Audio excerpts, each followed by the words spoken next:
مرسي مرسي يلفا مرسي سمن بربادا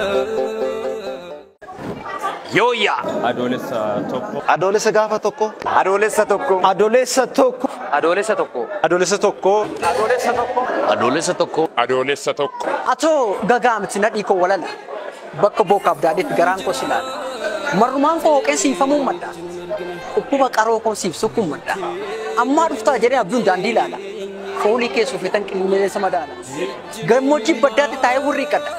Nadhii koo jabaa koo ansini yaafata. Nadhii gammadaa Oromoodhaaf dhiigee Oromoodhaaf qabsaa'ee Oromoodhaaf sadarkaa guddaa keessa kan bu'aa bahii baay'ee dabarseedha. Kitaabni seenaa gooticha qabsaa Oromoo Jaal Nadhii Gammadaa irratti barraa'ee hoteela Ilillii intarneet eebbifamuuf hundi keessan irratti affeeramtaniitu kottaa kitaaba seenaa qabeessa kitaaba seenaa hayyuu goota qabsaa hangafaa kana waliin haa eebbisnu. Eebba seenaa kitaaba Jaal Nadhii Gammadaati maatii isaatiin barreeffamee bu'aa bahii hedduu keessa baame waan Oromoon hundi yaafatu waan Oromoon yeroo hunda galumsa isaa galma isaa eegu xumura isaa eegu guyyaa kana nam tokko akka nafne affeeramtanii jirtu.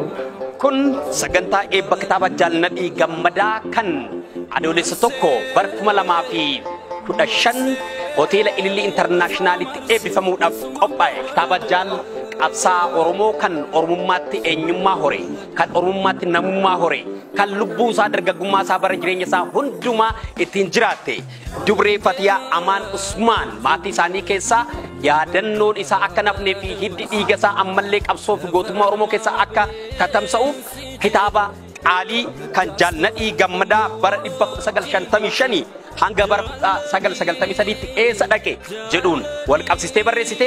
Kitaabni seenaa Jaal Nadhii Gammadaa hammate seenaa isaanii qabsoo Oromoo keessatti seenaa akkamii akka isaan qabanii kitaaba ajaa'ibaati.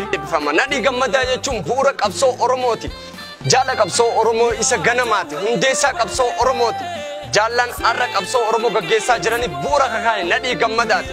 Har'a achi buutee dhabnee yaadannoo isaa gaggeessuudhaaf kitaabni Jaal Nadhii Gammadaa jiru adoolessa takka hoteela Ililliitti gaggeeffame. Seenaan Jaal Nadhii Gammadaa kitaaba tokkoon barreeffamee waan xumuramu miti.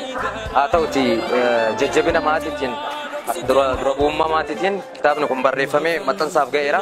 Seenaan Jaal Nadhii Gammadaa maal akka ta'e isinitti himuu nan barbaachisu. Kitaaba kanaas sirriitti hin eebbisiisnaa hunda keenyaa hin argamnaa jajjabeessinaa galatoomaa. Kitaabnis bu'aa bahii qabsoo Jaal Nadhii Gammadaaf akkasumas seenaa jireenya isaanii qarree Fatiyaa Amaaniin kan barreeffame adoolessa tokko hoteela Internaashinaal Ilillii. Kitaabni Jaal Nadhii Gammadaa adoolessa tokko hoteela Ilillii Internaashinaalitti eebbifamaa waan ta'eef akka irraa hafne wal argaan keenya hoteela Ilillii Internaashinaalitti wal agarra. Ilillii hoteelitti akka nurraan hafne isiniin jedhan uummanni Oromoo hundi nurraan hafinaa faana dhooma Nadhii Gammadaa. Irraa hafuun eenyummaa ofitti irraa hafuudha.